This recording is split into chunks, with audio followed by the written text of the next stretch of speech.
Bismillahirrahmanirrahim. Assalamualaikum warahmatullahi wabarakatuh. Alhamdulillah kita berjumpa lagi di Formula TV Channel.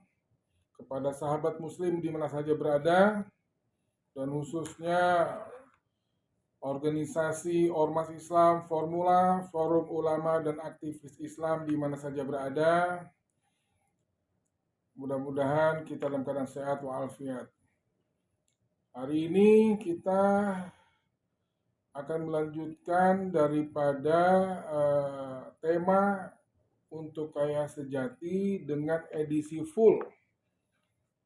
Kemarin kita sudah membahas tema kaya sejati dengan beberapa tema dan penggalan. Kita edisi full bagi teman-teman yang ingin menyaksikan secara full untuk edisi kaya sejati. Bismillahirrahmanirrahim.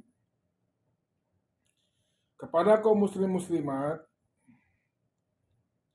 apabila kita terlahir miskin, itu bukan salah kita. Kenapa? Karena ruh-ruh manusia yang akan turun ke muka bumi itu tidak ada bargaining, tidak ada transaksi atau memohon kepada Allah untuk saya dilahirkan di orang tua yang kaya, yang punya jabatan, yang punya harta tahta mahkota. Dan juga, ya Allah, lahirkan saya di Eropa, atau di Timur Tengah, atau di Cina, atau di Indonesia, atau di mana saja. Jadi, manusia terlahir miskin itu bukan salah manusia, karena sudah menjadi qada dan qadar Allah untuk Allah menurunkan manusia di muka bumi ini di mana sesuai dengan qada dan qadar Allah. Tetapi apabila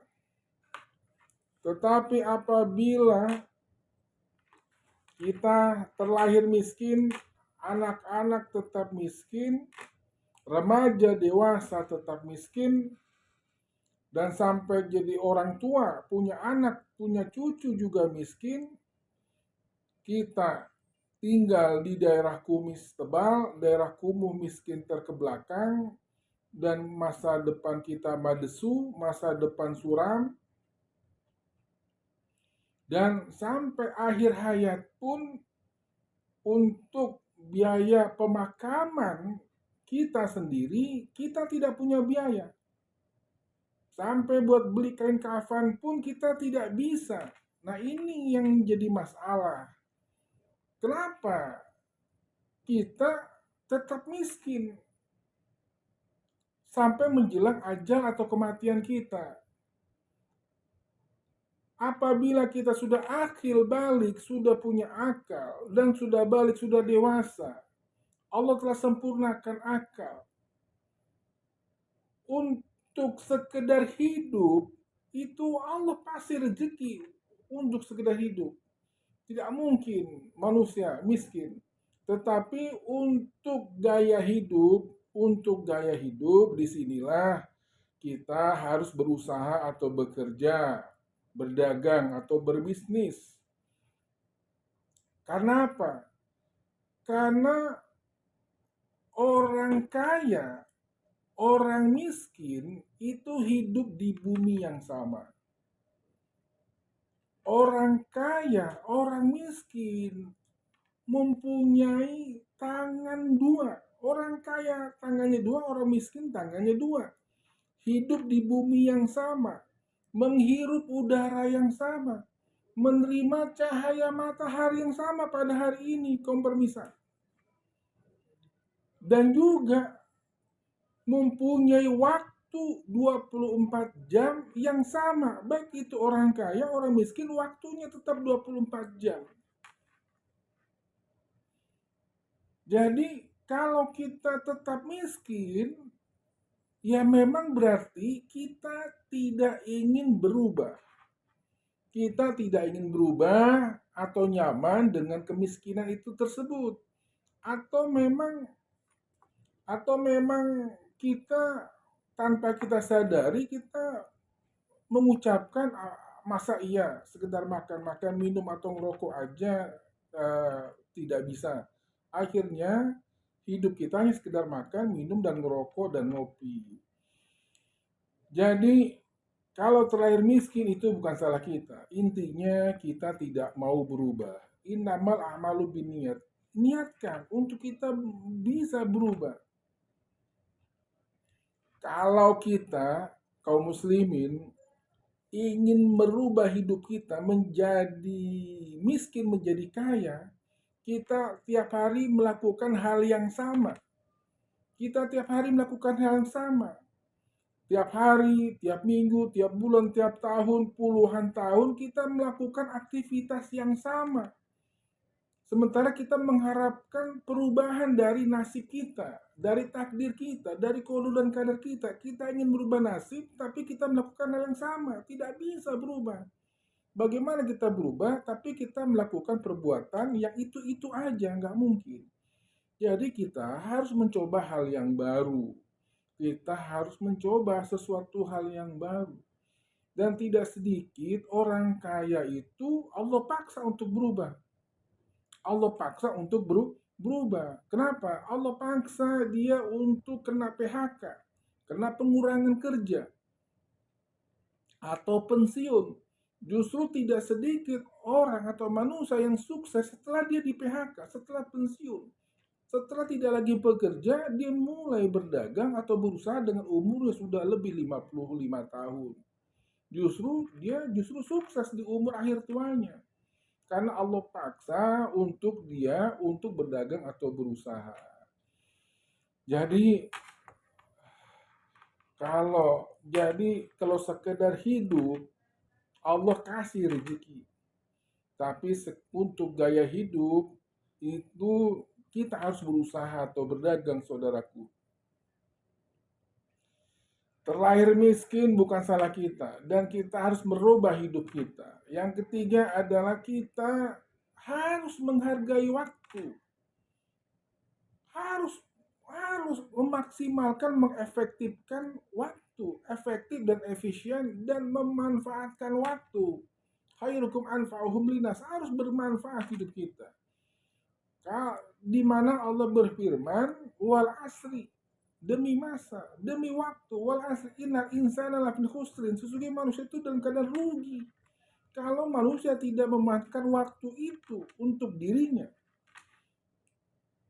Fa'idza qudiyatis shalah fantasiru fil ard, apabila selesai mengerjakan sholat maka bertebaran di muka bumi. Kewajiban kita adalah sholat ibadah, dan kita bekerja itu adalah untuk mengisi kekosongan waktu. Setelah sholat subuh, kemudian yang istri ke pasar, yang anak-anak sekolah, dan orang tua bekerja atau berdagang, berusaha atau berbisnis, itulah mengisi kekosongan waktu sampai menunggu bekerja lagi sama Allah, yaitu pada saat zuhur. Setelah zuhur, istirahat lagi, ada waktu kosong, kita berusaha lagi, berdagang lagi, kemudian bekerja lagi. Jadi bekerja itu hanya untuk kepada Allah. Wa ma khalaqtul jinna wal insa illa liya'budun. Jadi kaum permisah, jadi kita harus memanfaatkan waktu. Di mana Allah bersumpah, wal asri, wal laili, demi waktu malam, wal nahar, demi waktu siang, wal fajri, demi waktu fajar. Setiap pergeseran waktu Allah bersumpah. Apabila kita tidak memanfaatkan waktu, kita akan menjadi manusia yang sangat rugi, tidak beruntung, karena tidak memanfaatkan waktu seefektif, seefisien mungkin. Orang kaya dengan waktu yang sama 24 jam, mereka itu merasa sedikit sekali waktu 24 jam. Justru mereka merasa kurang. Makanya orang-orang kaya, orang sukses itu bagaimana mengefektifkan, mengefisienkan daripada waktu tersebut. Sementara orang susah, orang yang selalu dalam keadaan keluh kesah dan menderita, tidak pernah senang, hidupnya susah. Mereka itu dengan waktu yang sama 24 jam, dengan waktu yang banyak dan luang, mereka justru membuang-buang waktu melakukan sesuatu perbuatan yang tidak bermanfaat, yang tidak bermanfaat. Jadi ini masalah waktu. Kaum muslimin muslimat tidak memanfaatkan waktu semaksimal mungkin, ya kan? Tidak memanfaatkan waktu. Jadi kaum muslimin muslimat, terlahir miskin bukan salah kita, dan kita harus berubah, dan waktu harus kita manfaatkan sebaik-baiknya. Sebagaimana baginda kita Muhammad Rasulullah SAW bersabda, Iktani khamsan qabla khamsin, manfaatkan waktu yang 5 sebelum datang waktu yang 5. Sababaka qabla haramika. Selagi kita masih muda, masih kuat, masih gagah, kita gunakan untuk bekerja, berusaha, berdagang. Selagi kita masih muda, kita berusaha sebelum datang waktu tuamu. Wahayata qoblal mautika, sebelum kita datang masih hidup, manfaatkan waktu kita untuk beribadah dan juga mencari dunia. Kenapa? Karena Allah juga berfirman, wabtaghi fima taqallah dal akhirah, kejarlah akhiratmu, wala tansa nasibaka minad dunya. Jadi keseimbangan antara akhirat dan dunia, kaya sejati.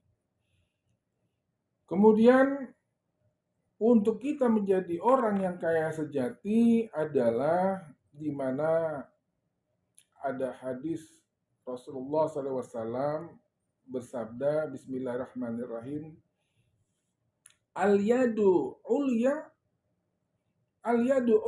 minal khair minal yadi sufla. Tangan di atas itu lebih baik daripada tangan di bawah, yang selalu meminta-minta, selalu mengemis, selalu memohon atau meminta atau mengemis sesuatu yang tidak sangat dia perlukan.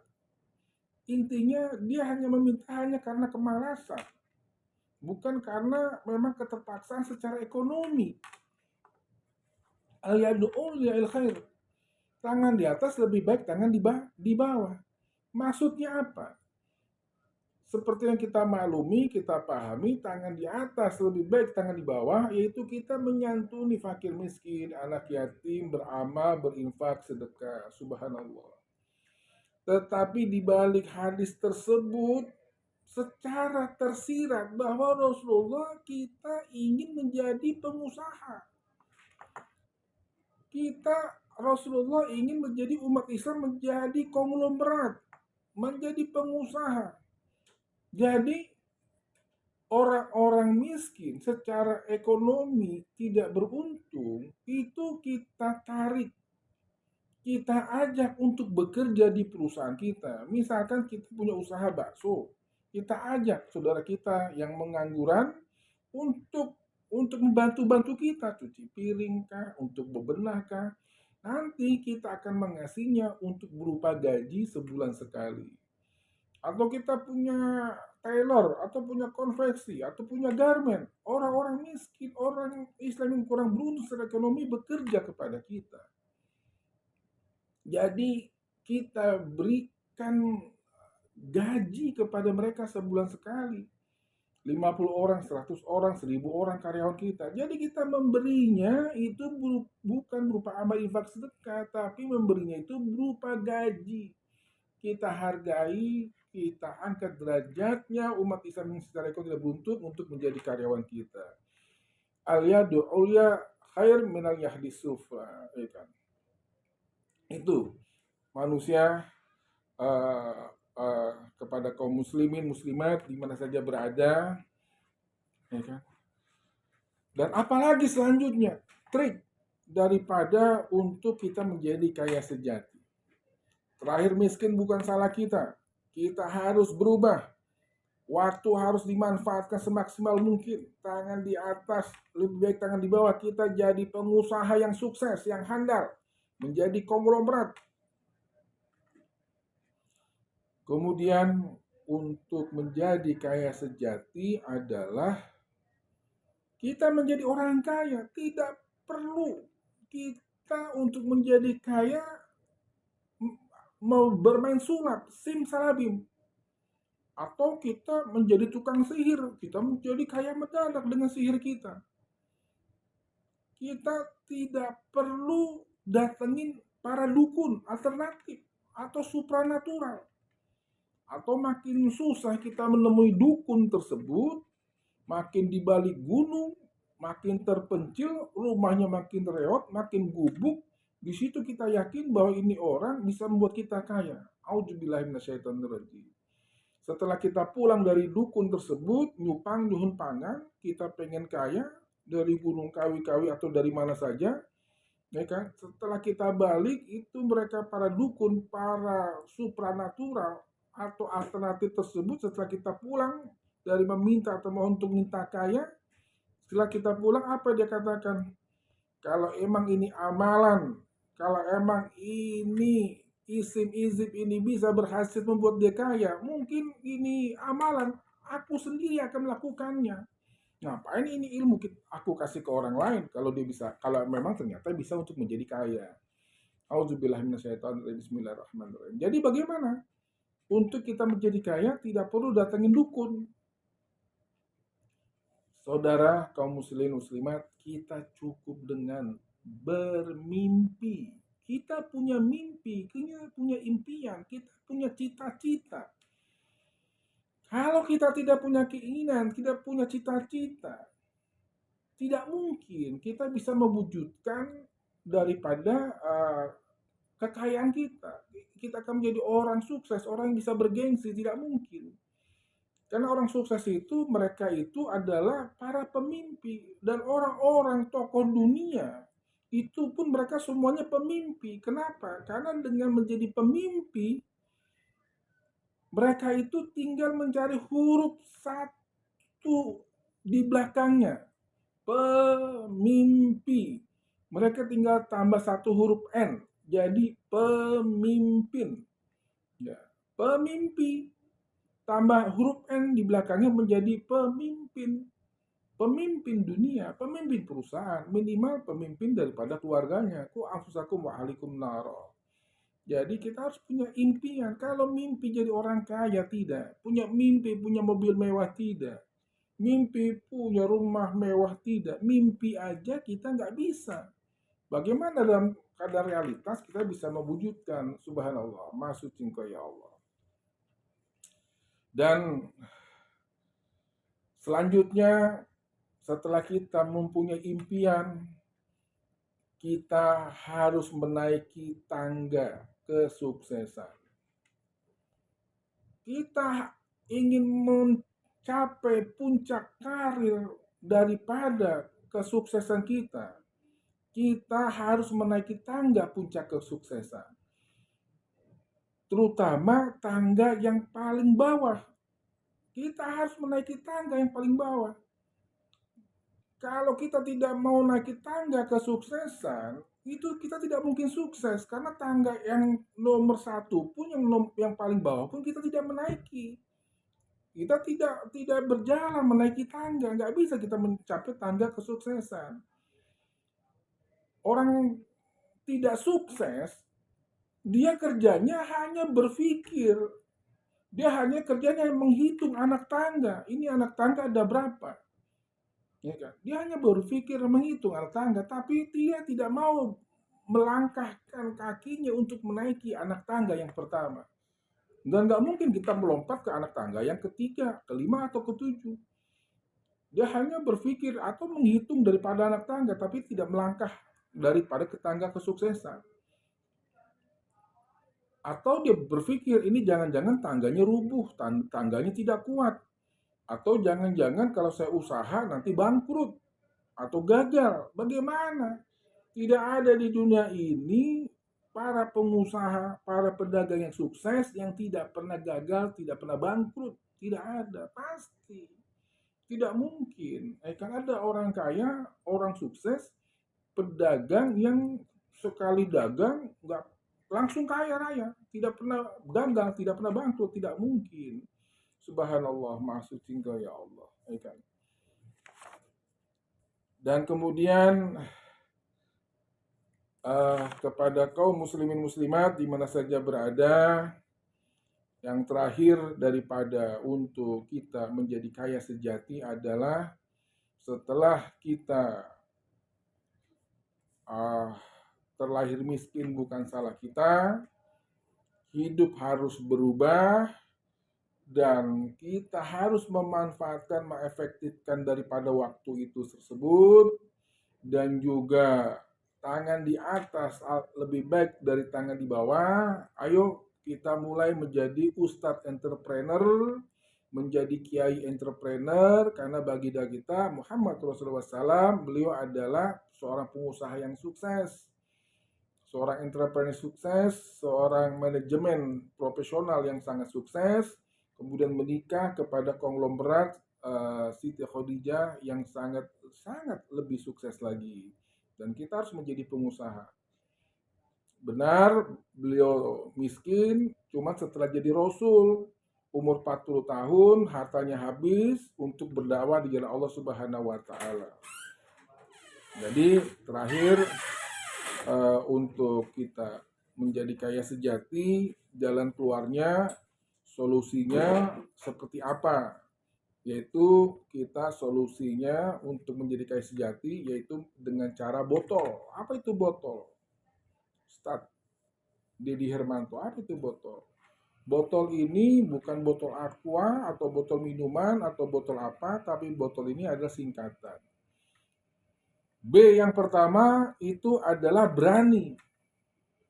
Kenapa mesti berani? Ya orang sukses itu mesti berani. Orang sukses itu, orang kaya itu mesti berani mengambil decision maker, berani ngambil keputusan, berani berbuat, berani bertindak, tentu dengan segala macam resikonya. Masalah untung atau rugi itu hal yang biasa dan harus dilakukan. Bagaimana dia pengen untung, pengen jadi orang sukses, tapi dia tidak berani untuk berdagang. Dia tidak mau berusaha, bagaimana? Nggak mungkin, ya kan? Dia harus berani. Bagaimana dia untung, dia punya uang banyak, tapi dia tidak berbisnis, tidak mungkin. Dia hanya di rumah saja, ya kan? Dia hanya di rumah saja, dia hanya beribadah, salah nggak salah. Cuman kalau dia tidak berikhtiar, tidak berusaha, ya nggak mungkin. Karena apa? Inna Allah la yughayyiru bikum hatta yughayyiru ma bi anfusihim. Allah akan berubah nasib seseorang kalau dia tidak akan merubahnya. Kalau dia tidak mau berusaha untuk merubah hidupnya. Jadi mesti berani.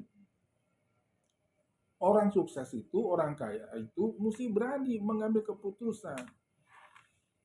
Bagaimana kita akan menjadi perenang ulung? Bagaimana kita bisa berenang?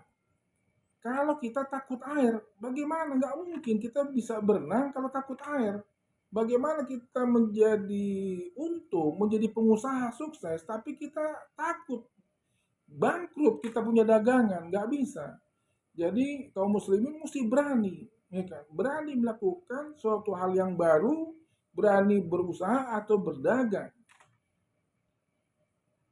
Jadi yang pertama adalah berani, ya kan? Botol.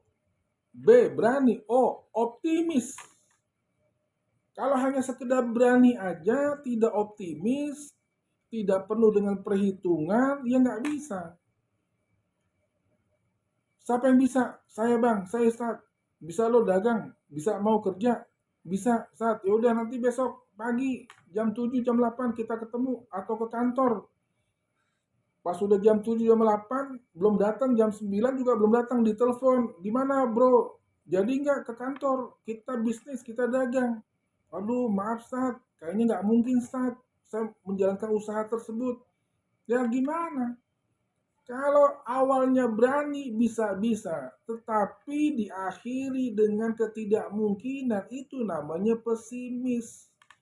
Tidak optimis. Sampai kapanpun ini orang, ini makhluk gak bakal sukses. nggak bakalan kaya.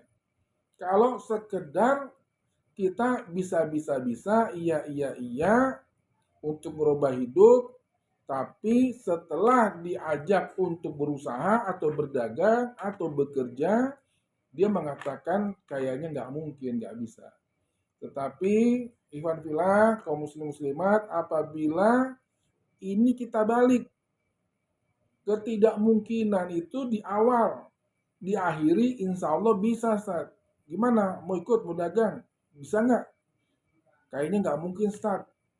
Diawali dengan tidak mau, tapi insya Allah bisa, Ustaz.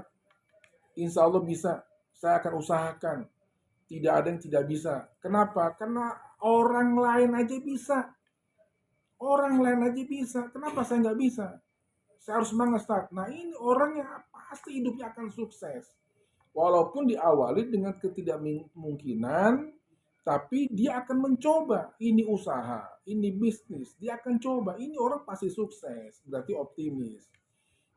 Jadi botol itu yang B berani, yang O itu optimis, kemudian TOL, T-nya itu tiru. Siapa? Orang lain, tiru orang lain yang sukses. Jangan kita meniru orang lain yang sudah gagal, yang sudah bangkrut, yang pesimis.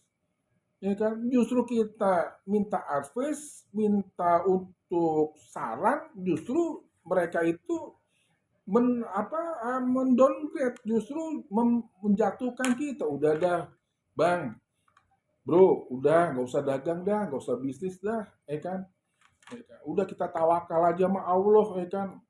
Masa kita serah diri sama Allah, kan? Kadang-kadang kata-kata tawakal ini itu menjadi pembenaran, menjadi dalil untuk dianya itu tidak mau merubah hidup, tidak mau berdagang, bekerja dengan kata-kata tawakal. Karena dia merasa bahwa Allah yang jamin rezeki. Benar, Allah jamin rezeki. Cuman kan untuk kita hidup sukses, kita mesti usaha, mesti ikhtiar. Inna Allah la yughayyiru hatta yughayyiru ma bi anfusihim. Ya kan? Jadi ya kita harus berusaha. Allah tidak akan merubah nasib kita kalau kita tidak merubahnya. Jadi tiru orang lain yang sukses, jangan orang yang gagal. Kalau tiru orang yang gagal udah pasti saran itu saran yang justru melarang kita untuk tidak berusaha atau berdagang. Kenapa? Contohnya saya, Bro. Ya kan? Kenapa? Saya udah dagang, saya sudah kerja, saya bangkrut, saya jatuh. Akhirnya saya tidak dagang-dagang lagi. Ngapain dagang apa segala macam. Intinya mencari pembenaran yang sebenarnya dianya bukan tawakal kepada Allah tapi malas. Malas bekerja, malas berusaha, malas berdagang, malas untuk merubah hidup. Intinya dia tuh pemalas, ya kan? Intinya pemalas. Jadi tiru orang lain yang sukses. Jadi kalau misalkan tiru orang sukses, orang kaya, insya Allah kita akan terbawa kaya. Bang, Pak, abang kok bisa sukses, bisa begini, gimana ilmunya, gimana caranya, Bang? Nah, kita ya udah. Jadi kita ikuti, kita dekati, kita tiru tingkah laku, cara bicara atau perbuatan daripada orang kaya. Apa aja. Kita deketi, kalau kita sudah bergaul atau deket dengan orang kaya, udah pasti hidup kita akan terjamin. Ustaz, Ustaz Dedi di mana? Di rumah. Ada apa? Ustaz, udah ke rumah saya. Ada apa? Udah datang aja, Ustaz. Saya habis dapat rezeki. Saya habis bisnis. Usaha saya untung banyak, untung besar. Serius, udah ke rumah kita. Ya kan? Kita dekat dengan orang kaya, orang sukses, kita ditelepon, bukan kita yang telepon, untuk diajak ke rumahnya untuk menikmati daripada barang-barang yang dia beli.